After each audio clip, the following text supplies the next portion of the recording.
એક તરફ ખેડૂતો વીજ કંપનીના વિરોધમાં છેલ્લા 10 દિવસથી ઉપવાસ ઉપર બેઠા છે, તો બીજી બાજુ ખેડૂત આંદોલનનો હવે 2 થી 3 દિવસમાં અંત પણ આવી શકે છે, કારણ કે ખેડૂતોને લઈને મુખ્યમંત્રી ભૂપેન્દ્ર પટેલ અને નાયબ મુખ્યમંત્રી હર્ષ સંઘવી સાથે આ મામલાને લઈને બેઠક કરવામાં આવી છે અને આને જ લઈને શું વિગતો મળી રહી છે તેની વાત કરીશું આ વિડીયોમાં।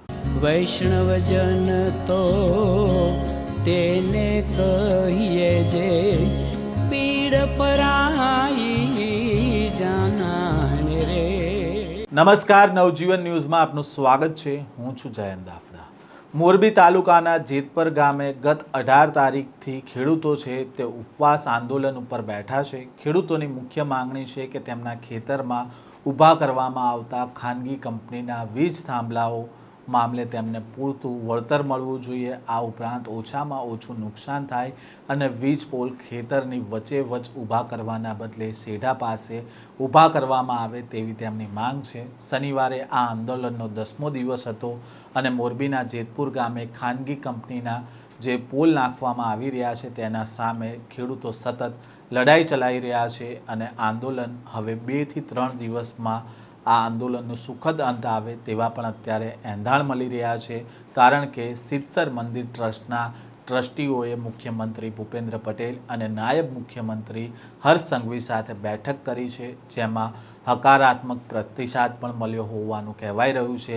સિદ્ધસર મંદિર ટ્રસ્ટના કારોબારી સભ્ય મનુભાઈ કૈલાનું આ મામલે નિવેદન પણ સામે આવ્યું છે, તે પણ આપણે સાંભળીએ। મનુભાઈ કૈલા। મનુભાઈ, તમે જે સરકારમાં રજૂઆત માટે ગયા હતા ત્યાં કોણ કોણ હાજર હતું ને શું રજૂઆત? સીએમના બંગલે જ હતા બેઠક અને સીએમની ઘરે જ રોકાણ હતા, લગભગ 1 કલાક જેવું રોકાણ હતા। હર્ષભાઈ હતા, પછી સીએમ સાહેબ હતા, ઋષિકેશભાઈ હતા, બધા ટ્રસ્ટીગણ હતું અમારું, અને એની અંદર એક ખૂબ એટલે લગભગ મારા ખ્યાલ મુજબ 1.5 કલાક અમારે ચર્ચા ચાલી હતી અને સીએમએ અમને ટાઈમે પૂરો આપ્યો હતો અને સીએમનું મન ખુલ્લું છે।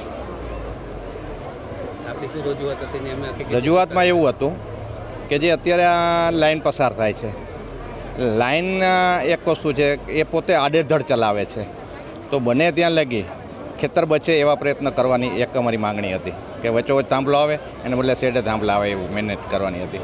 બીજા નંબરમાં જે વળતર છે એ ખૂબ ઓછું આપે છે, એટલે વળતર વધારવા માટેની અમારી એક ખાસ એને આગ્રહ હતો, એટલે એ ક્રાઇટેરિયામાં ખાસ માગણી હતી અમારી, અને જેમ બને એટલી જમીન વધારે બચે એવા પ્રયત્ન કરવાની માટે સૂચના આપવામાં આવી છે કંપની, જે તે કંપનીને। એમાંથી સરકારે કેટલી માગણી સ્વીકારી?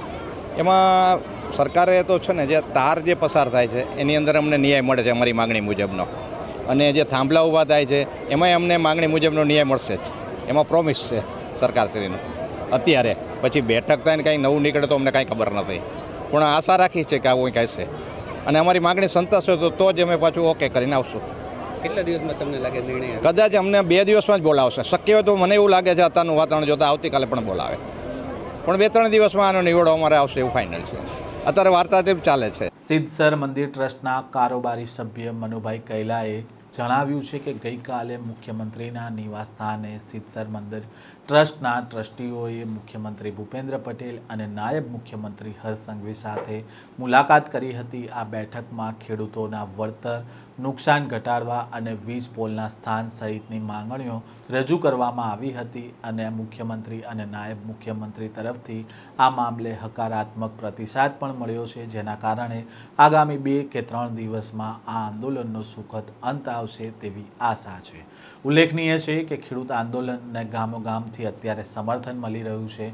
ગઈકાલે આંદરણા ગામની બોડીએ સામૂહિક રાજીનામુંની ચીમકી ઉચ્ચારી હતી। આજે માળિયા તાલુકાના વેજલપર ગામના સરપંચ હરેશ કૈલાએ પણ પોતાના પદ પરથી રાજીનામું આપી અને ખેડૂતોના સમર્થનમાં જોડાયા છે, તો બીજી બાજુ મોરબી સિરામિક ટ્રેડર્સ એસોસિએશને પણ ખેડૂત આંદોલનને સમર્થન આપ્યું છે। આમ દિવસે ને દિવસે ખેડૂત આંદોલનને સમર્થન મળી રહ્યું છે। ઉપવાસ આંદોલનનો આજે 11મો દિવસ છે અને 11 દિવસથી આ ખેડૂતો છે તે ભૂખ્યા અને તરસ્યા પોતાની માંગ માટે તેઓ ત્યાં બેઠા છે અને હવે સરકાર 2 થી 3 દિવસમાં આ મામલે કોઈ નિર્ણય લે તેવી પણ અત્યારે આશંકા વ્યક્ત કરાઈ રહી છે। આ પ્રકારના સમાચાર સાથે ફરી મળીશું। નવજીવન ન્યૂઝ સાથે જોડાયેલા રહેજો।